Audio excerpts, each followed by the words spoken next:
अब इसमें जो है वो हम थोड़ी सी जो है वो पुराने वक्तों की एक चीज़ यूज़ करते हैं। आपको याद होगा, बहुत पुराने ज़माने की बात है, एक चीज़ थी जिसका नाम था जेक्यूरी। सही है।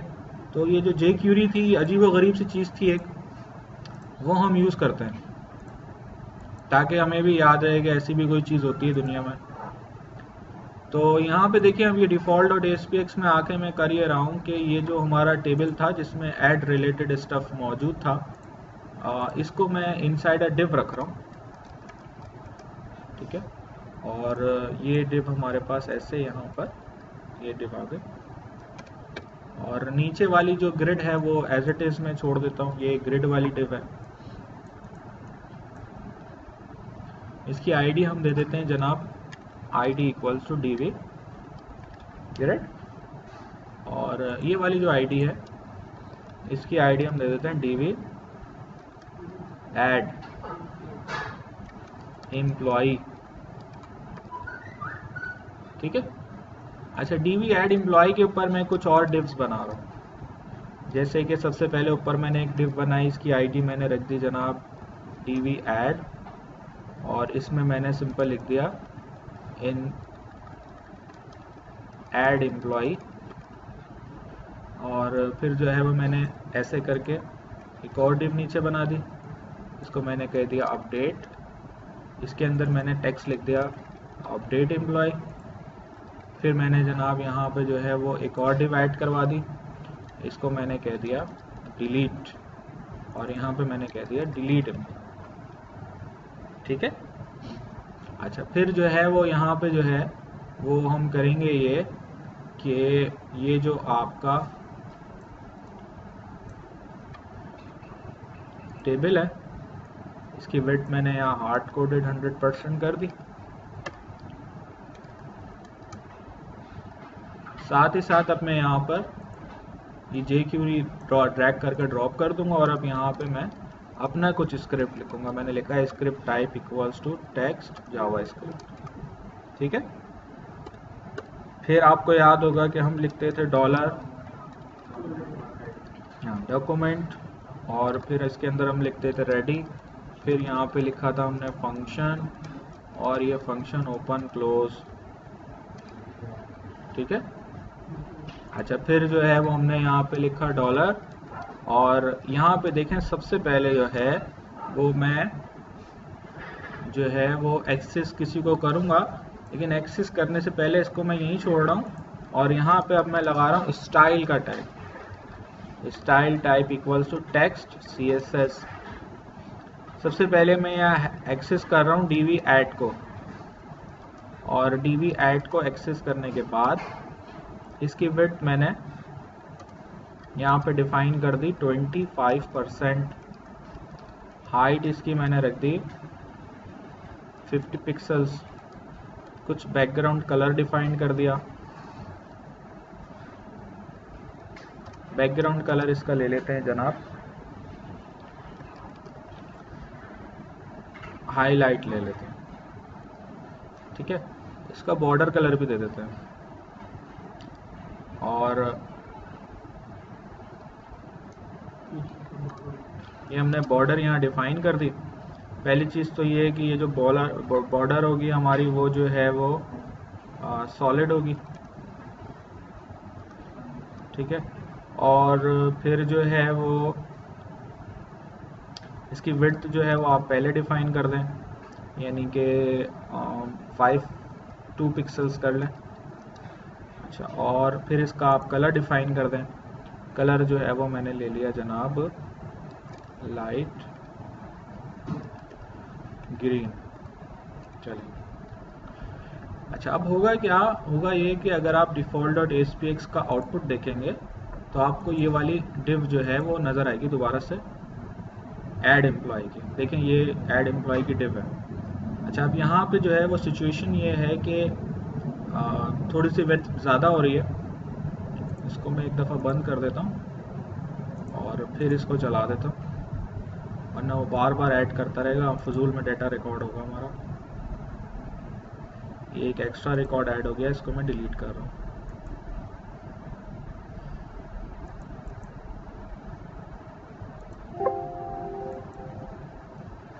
अच्छा जी, तो अभी सिचुएशन ये है। अच्छा, अब मैं ये जो है वो जनाब दोबारा यहाँ पे जा रहा हूँ, हाइट इसकी कम कर देते हैं, हाइट इसकी कर देते हैं 20 पिक्सल्स। आप चेक करते हैं, ये 20 पिक्सल्स बेहतर लग रहा है। अच्छा, ऐड एम्प्लॉय के बाद जो है वो यहाँ पर मैं अब दूसरी डिव जो थी हमारी, कौन सी, डीवी अपडेट। डीवी अपडेट जो है इसके साथ भी यही सिनेरियो रखते हैं, लेकिन यहाँ पे फ्लोट लेफ्ट जो है वो हमें लिखना नहीं भूलना चाहिए। तो ये हो गया फ्लोट लेफ्ट, ये हो गई डीवी अपडेट, ठीक है। और फिर आपके पास जो है वो तीसरी डिव आ गई। तीसरी डिव जो है वो है आपके पास डीवी डिलीट, सेम सिनेरियो, ये आ गई डीवी डिलीट, सही है। अच्छा, फिर उसके बाद जो है वो हम यहाँ पर जो है वो एक स्टाइल और डिफाइन कर रहे हैं, और this is for DV add employ. DV add employ में विड्थ जो है वो होगी 100%, हाइट इसकी होगी 300 पिक्सल्स, बैकग्राउंड कलर जो है वो हाईलाइट ही रहेगा, बॉर्डर भी यही रहेगा, या चाहें तो चेंज कर लें, करेंगे कि यहाँ लाइट ग्रीन कर दें, और ये हाईलाइट जो है इसको यहाँ पर रख दें। अच्छा, इसमें फ्लोट लेफ्ट सही है, फ्लोट लेफ्ट होना चाहिए। नतीजा क्या होगा कि आपको पेज का आउटपुट कुछ इस किस्म का नज़र आएगा, सही है, ठीक है। अच्छा, फिर जो है वो ये जो आपके पास ऐड एम्प्लॉय है इसको मैं एज इट इज़ रखूँगा, और जनाब यहीं पर जो है अब मैं इजाफा करूँगा एक नई डिव का, और उस डिव का नाम होगा जनाब, ये वो जो डिव है वो कॉपी होगी किसका, इसी डिव की, इसका नाम होगा अपडेट, सही है। और बाय डिफॉल्ट जो है ये हाइड होगी, डिस्प्ले नन, सही है। और इसी तरीके से जो है वो एक और डिव मैं यहाँ पर ऐड करूँगा, ये होगी डिलीट, ये भी बाय डिफ़ॉल्ट हाइड होगी, और आप देखेंगे तो ज़ाहिर है वेब पेज पे तो आपको नज़र आएंगे नहीं, क्योंकि दोनों का डिस्प्ले मैंने नन किया हुआ। अच्छा, करूँगा मैं ये कि ये जो डिलीट और अपडेट है इसको जो है वो मैं डिस्प्ले करूँगा जब आप क्लिक करेंगे, किस पे, बटन पे क्लिक करेंगे। फिलहाल मैं ये कर रहा हूँ कि इसका स्टाइल डिस्प्ले नन जो है वो कट करके, अभी क्योंकि मैं डेवलपमेंट कर रहा हूँ, ऐड को ज़रा मुस्तकिल तौर पे हाइड कर देता हूँ।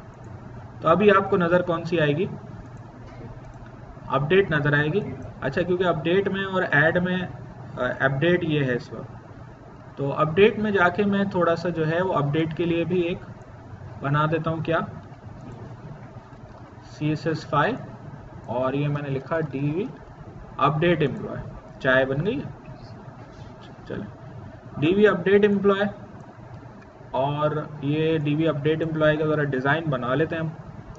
तो डीवी अपडेट एम्प्लॉय जो है उसका आउटपुट अभी आपको कुछ इस किस्म का नज़र आ रहा है। मुझे जो है वो यहाँ पे पहली चीज़ तो ये कि नेम वगैरह चेंज करने होंगे, इसको मैं कहूँगा txt emp नेम, साथ में मैंने अपडेट लिख दिया, फिर मैंने लिखा txt emp date of birth, साथ में मैंने अपडेट लिख दिया, फिर मैंने लिखा txt emp date of birth, और साथ में मैंने अपडेट लिख दिया, ये ईमेल है, सॉरी। और जनाब ये जो बटन है, बटन जो है बटन 2 तो ठीक है, ऑन क्लिक पे बटन 1 क्लिक कॉल नहीं होगा, और यहाँ पे मैं लिखूँगा अपडेट एम्प्लॉय। अच्छा, लेबल यही रहेगा, इसका नाम हम रख देंगे लेबल मैसेज, और यहाँ पे मैंने लिख दिया अपडेट, ठीक है। एक एक्स्ट्रा काम हम इसमें ये करेंगे कि ये जो हमारी अपडेट वाली ग्रिड है, इसमें ये जो हमारा टेबल है, इस टेबल के ऊपर देखिए मैं यहाँ राइट क्लिक कर रहा हूँ, यहाँ से जा रहा हूँ इंसर्ट, यहाँ पे मैंने लिखा कॉलम टू द लेफ्ट, नया कॉलम आ गया, फिर इसको सेलेक्ट किया, राइट क्लिक किया और इसको कर दिया मर्ज मर्ज करके इसमें रख दे एक अदद लिस्ट बॉक्स। ठीक है, ये काम तो हम पहले भी कर चुके हैं।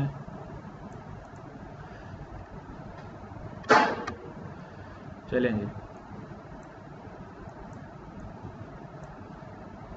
बदमाशी। चलें सोर्स में आके देखते हैं। तो ये इसने कुछ ऑटोमेटिकली जो स्टाइल जनरेट करे हैं, तो ये स्टाइल जो है वो मुझे ख़त्म करने हैं जनाब, ये मुझे अच्छे नहीं लगते। तो ये जो ऑटो स्टाइल जनरेट हुआ है जिसमें विड्थ 42 पिक्सल्स हैं, ये मैं चले रखे रहने दें, क्या याद करेगा। तो जनाब ये लिस्ट बॉक्स जो है वो हमने यहाँ पर डिफाइन कर दिया। तो अपडेट की ये शक्ल बन गई है। अगर आप पेज को रिफ्रेश करके देखेंगे आप, तो अपडेट की शक्ल ये हो गई है। सही है, ठीक है। फिर इसी तरीके से जो है वो डिलीट जो है वो डिलीट में हमें ये सब कुछ नहीं चाहिए भाई। तो ज़रा इसमें मैं अब जो है वो लगाता हूँ स्टाइल डिस्प्ले नन अपडेट में।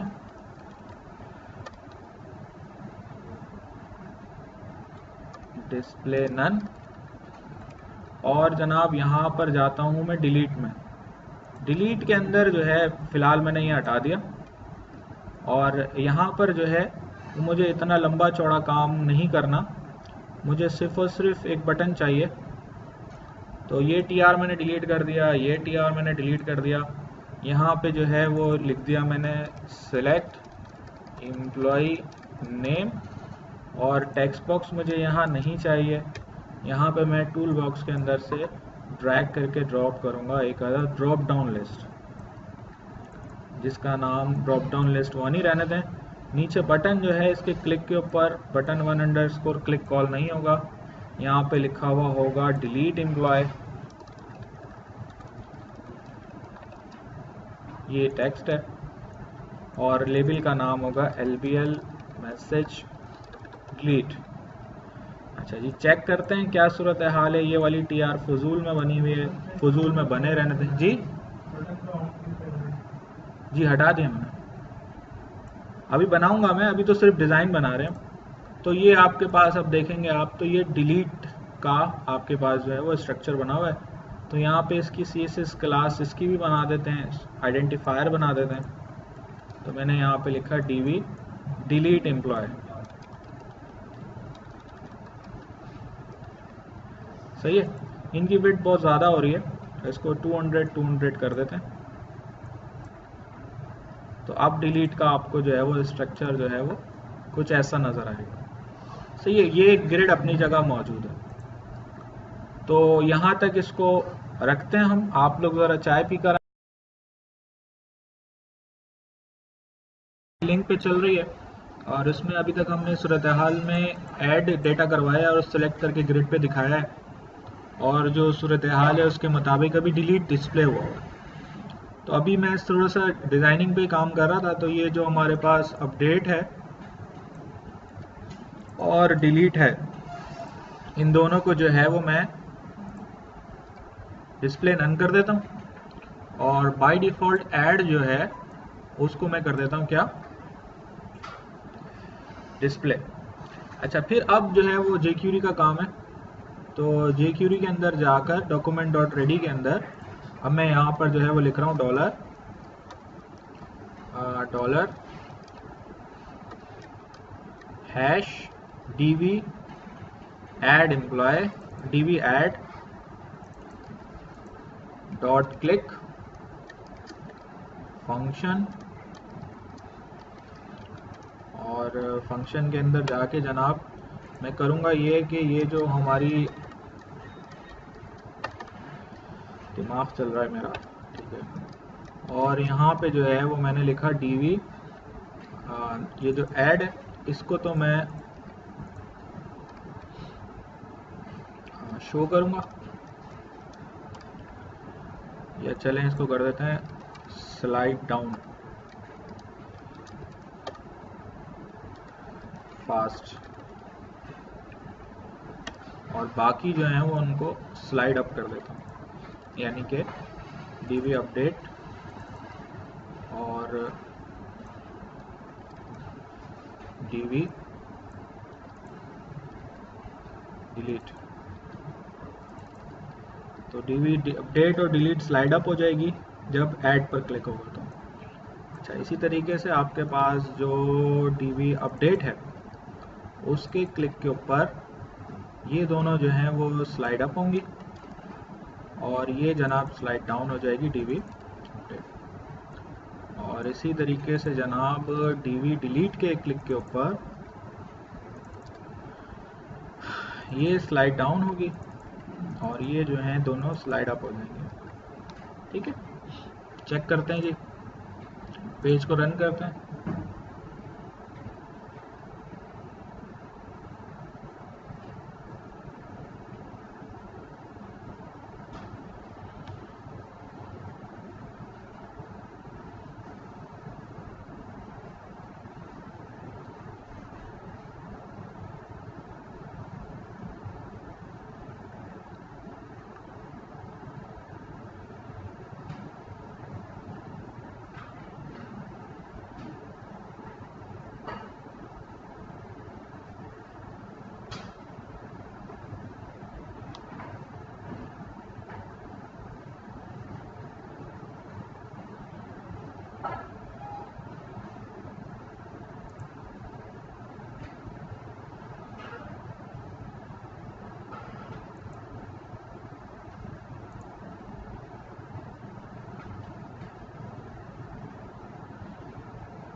तो हमने एक्चुअली किया ये है कि 4 तो हमारे पास ऊपर वाली डिव्स हैं, ऐड, अपडेट, डिलीट, सॉरी 3 है, और फिर जो है इसके अलावा 3 नीचे हैं। और उसके अंदर जो है वो हमने किया ये है कि ऐड के क्लिक के ऊपर ऐड को डिस्प्ले करना है, अपडेट और डिलीट को हाइड करना है। अपडेट के क्लिक के ऊपर अपडेट को डिस्प्ले करना है, ऐड और डिलीट को हाइड करना है, और डिलीट के क्लिक के ऊपर ऐड और अपडेट को हाइड करके डिलीट को डिस्प्ले करना है। माशाल्लाह बहुत फास्ट चल रही है। तो देखें अभी आपके सामने ऐड वाली नज़र आ रही है। अब मैंने अपडेट पे क्लिक किया, कुछ भी नहीं हुआ, कुछ और ही हो गया यहाँ तो। अच्छा, मसला ये किया हमने, माशाल्लाह बहुत ज़बरदस्त दिमाग चल रहा है मेरा। तो हमने जो हेडर ही हैं उन्हीं को हाइड कर दिया। असल में जो हाइड करनी थी वो ये वाली डिप्स थी, ऐड एम्प्लॉय, अपडेट एम्प्लॉय और डिलीट एम्प्लॉय। हो जाता है बुढ़ापे में कभी कभार ऐसा हो जाता है। बहरहाल तो ये हमने इधर इनके नाम अपडेट कर दिए, और स्लाइड अप स्लाइड डाउन वाला जो है काम, स्लाइड डाउन जो है वो इसमें अपडेट वाली होगी, ये जो है वो स्लाइड अप होगी, और जनाब ये स्लाइड अप होगी, जबकि डिलीट वाली स्लाइड डाउन होगी। तो एक दफ़ा फिर चलाते हैं जनाब इसे, होपफुली अब की दफ़ा जो है वो सही तरीके से काम होगा।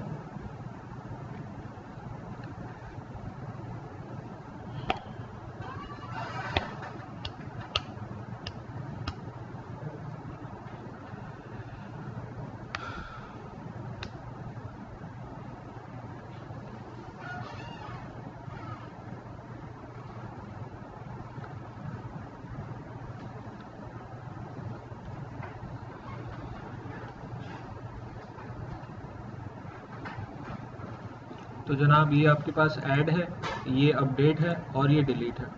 ठीक है, दोबारा ऐड आ गया, अपडेट डिलीट, सही है। तो हम देख रहे हैं कि एक वक्त में एक ही डिप हमें नज़र आ रही है, बाकी डिप्स जो हैं वो हाइड हो रही हैं। अच्छा, ऐड पे कम काम कर चुके हैं, यानी कि एक नए एम्प्लॉय को ऐड करवा चुके हैं। अपडेट पे अभी काम नहीं किया है और ना ही डिलीट पे काम किया है। तो अपडेट और डिलीट पे काम करते हैं। सबसे पहले तो अपडेट के अंदर ये जो लिस्ट बॉक्स है ये हमें पॉपुलेट करवाना होगा, यानी इस पर नेम डिस्प्ले करवाने होंगे। तो उसके लिए जनाब अब वापस आ जाते हैं सी शार्प के ऊपर।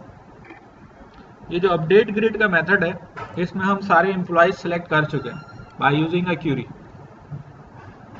तो यहाँ पर जो है वो अब मैं लिख रहा हूँ list box 1 dot data source equals to EMP। ठीक है।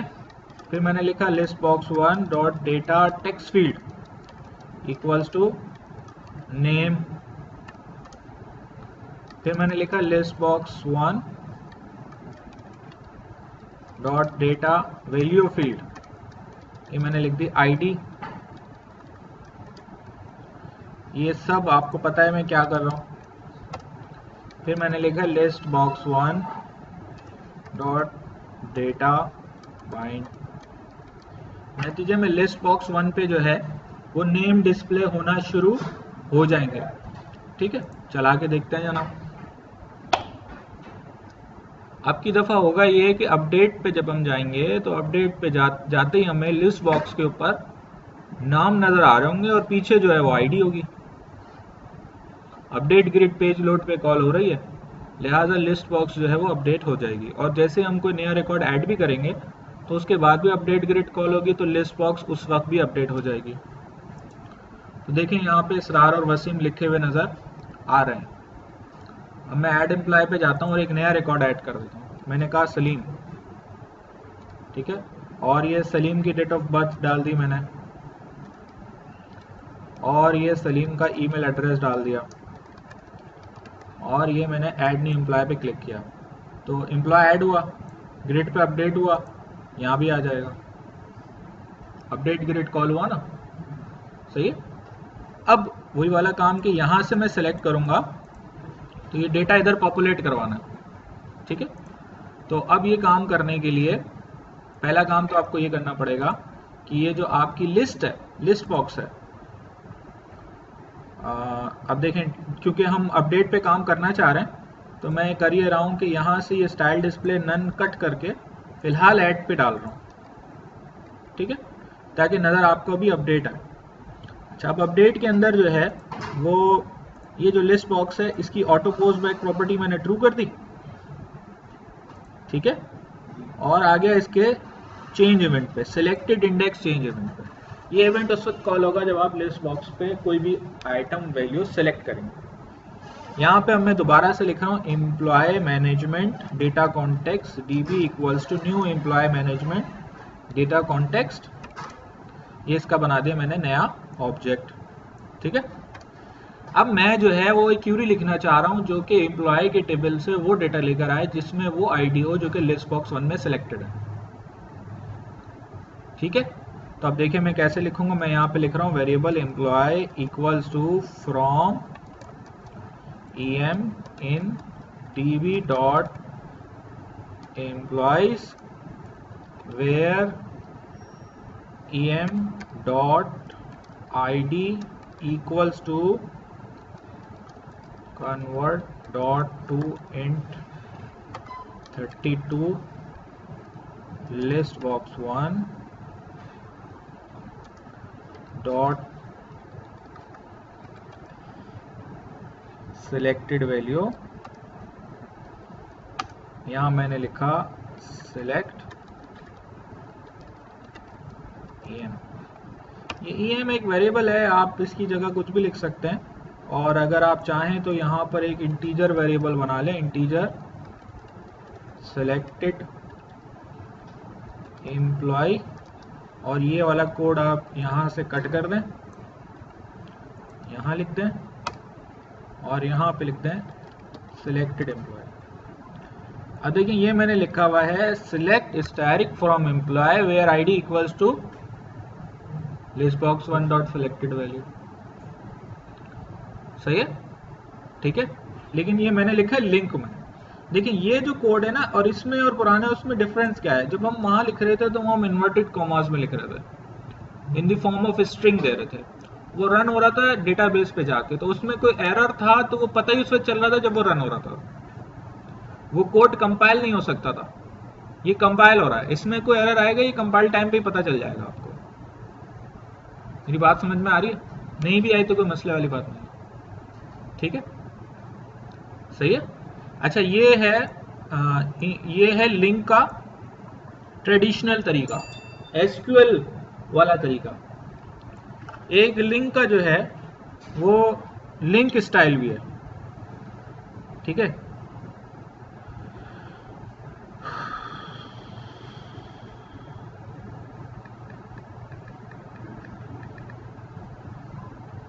ठीक है। लिंक स्टाइल क्या है? लिंक स्टाइल थोड़ा सा जो है वो डिफरेंट है।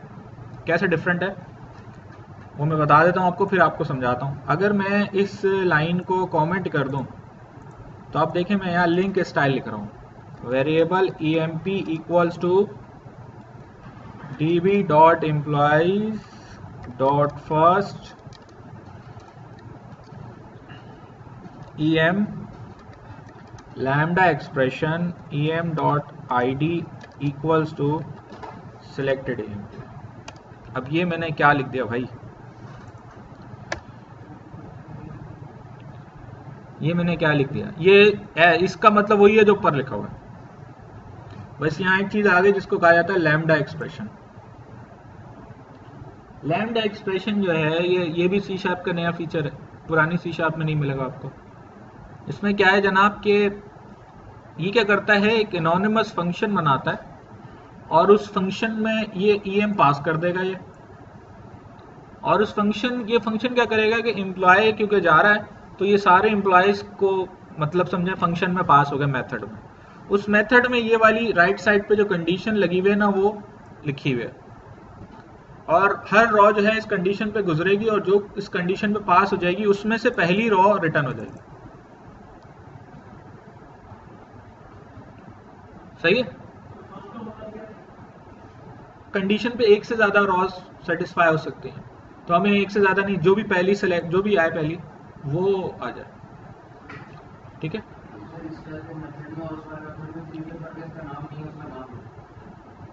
नहीं, ये जो मेथड है ना ये एनोनिमस इंटरनली बन रहा है। देखें जो एक्चुअली प्रॉब्लम ये है हमारी कि आप अब जितना एडवांस होते चले जा रहे हैं ना तो कोडिंग में बहुत सारी चीजें और भी आ रही हैं। मसलन ये कि पहले तो है हमारी सिंपल कोडिंग होती थी जिसमें फ्रंट एंड होता था, पीछे डेटाबेस होता था, एसक्यूएल होती थी। अब हमारे जो सॉफ्टवेयर होते हैं ना उनमें बहुत सारी चीजें और भी आती हैं, उसमें एआई भी आना शुरू हो गई है, उसमें एल्गोरिथम्स भी आना शुरू हो गए, उसमें बहुत सारी चीजें आना शुरू हो गई हैं। तो अब कोशिश ये होती है कि कम से कम कोड में ज्यादा से ज्यादा चीज लिख दी जाए। सही है। तो देखिए यही काम हमने ऐसे भी लिखा था, इसका भी यही काम है। इसने भी वही क्यूरी चलानी है डेटाबेस पे जाके, और इसने भी यही क्यूरी चलानी है डेटाबेस पे जाके। अच्छा, कुछ लोगों को नीचे वाली चीज अजीब सी लगेगी क्योंकि वो पहली दफा देखेंगे, लेकिन जिसको लैम्डा एक्सप्रेशन समझ में आ जाएगी वो कहेगा यार ये ज्यादा आसान है। समझ में आ रही बात? तो दोनों लिंक की क्यूरीज हैं, ठीक है, दोनों लिंक्स की क्यूरीज हैं, लेकिन एसक्यूएल जिसको आती है ना उसके लिए इसको समझना आसान है इसको, और जिसको एसक्यूएल से थोड़ी सी नफरत है या उसको एसक्यूएल आती नहीं है, वो लिंक सीख रहा है, तो वो बेशक बेहतर ये है कि इसको सीखे। ठीक है, क्योंकि लैम्डा एक्सप्रेशन के और भी बहुत सारे फवायद हैं जो आगे जाके हमें मजीद मालूम होंगे। आगे जाने से मुराद है सी शार्प में आगे जाने से। बहरहाल आप दोनों में से कोई भी यूज कर सकते हैं। ये करेगा ये कि वो एम्प्लॉय सेलेक्ट करके ले आएगा जो लिस्ट बॉक्स में सिलेक्टेड है। अब आप उस एम्प्लॉय में से डेटा उठाएं, यानी कि ये वाला जो एम्प्लॉय है, और टेक्स्ट बॉक्सेस पे दिखा दें। मैंने यहाँ पे लिखा txt date of birth dot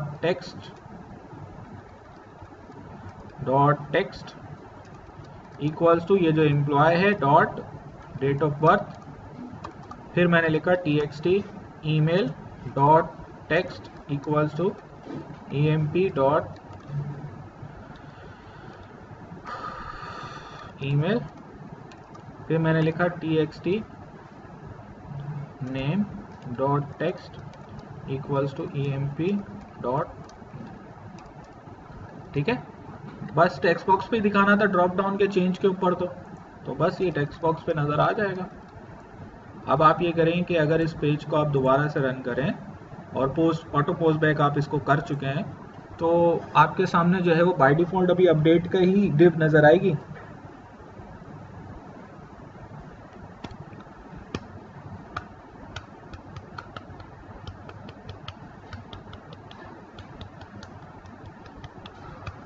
ये अपडेट की डिव है।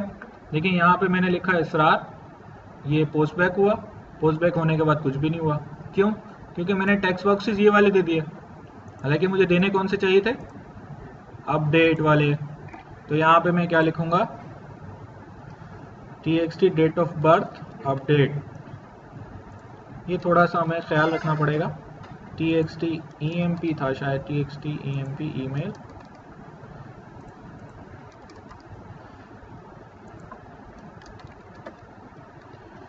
तो यहाँ तो क्योंकि हमने jQuery यूज करी हुई है तो लिहाजा सारे टेक्स्ट बॉक्सेस हमने एक ही पेज पे रखे हुए हैं।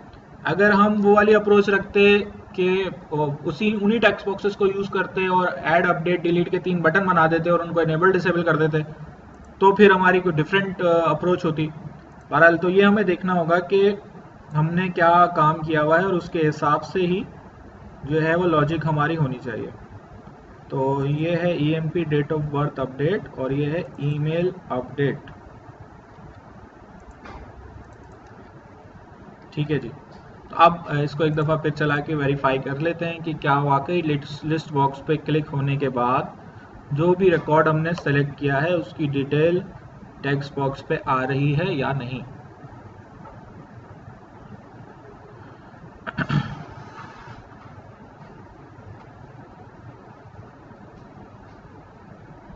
तो जनाब मैंने यहाँ पे इसरार पे क्लिक किया, देखें अब इसकी डिटेल यहाँ आ गई।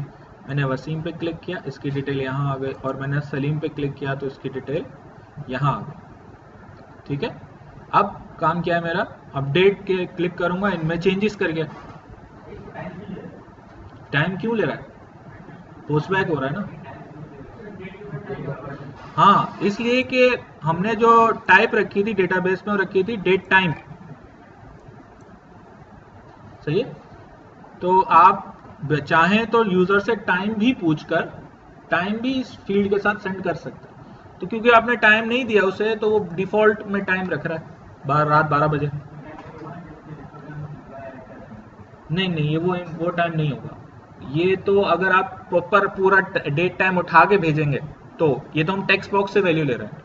अगर मैं लिखूंगा डेट टाइम डॉट नाउ, ये तो डेट ऑफ बर्थ है ना, ये तो मैं टेक्स्ट बॉक्स से ले रहा हूँ। लेकिन अगर मैं इस फील्ड में भेजता डेट टाइम डॉट नाउ तो फिर करंट डेट टाइम और सारी चीजें जा रही थी। तो या तो आप वहाँ डेटाबेस में फील्ड रख दें जनाब डेट, क्योंकि डेट ऑफ बर्थ वैसे गलती कर दी मैंने, डेट टाइम रखना चाहिए था। डेट ऑफ बर्थ में टाइम कौन बताता है यार। सही है, हाँ, लेकिन जैसे कोई फील्ड ऐसी हो जिसमें कि भाई रिकॉर्ड कब ऐड हुआ था, या जैसे कोई कार कब इंटर हुई, कार बाहर कब निकली, एम्प्लॉय इंटर कब हुआ, बाहर कब निकला, उसमें टाइम की ज़रूरत होती है। तो वहाँ फिर क्योंकि फिर डेट टाइम डॉट नाउ लगा देते हैं तो वो टाइम भी आ रहा होता है। तो यहाँ डेट इसकी डेटा टाइप होनी चाहिए थी। बहरहाल तो अब जो है वो वापस से हम जो है वो इधर आते हैं और अपडेट के क्लिक के ऊपर अब हम ये करेंगे कि ये जो भी रिकॉर्ड है इसको उठाकर डेटाबेस में इंसर्ट करेंगे। और उसका तरीका सिंपल है, आप लिखेंगे यहाँ पर लिखने से पहले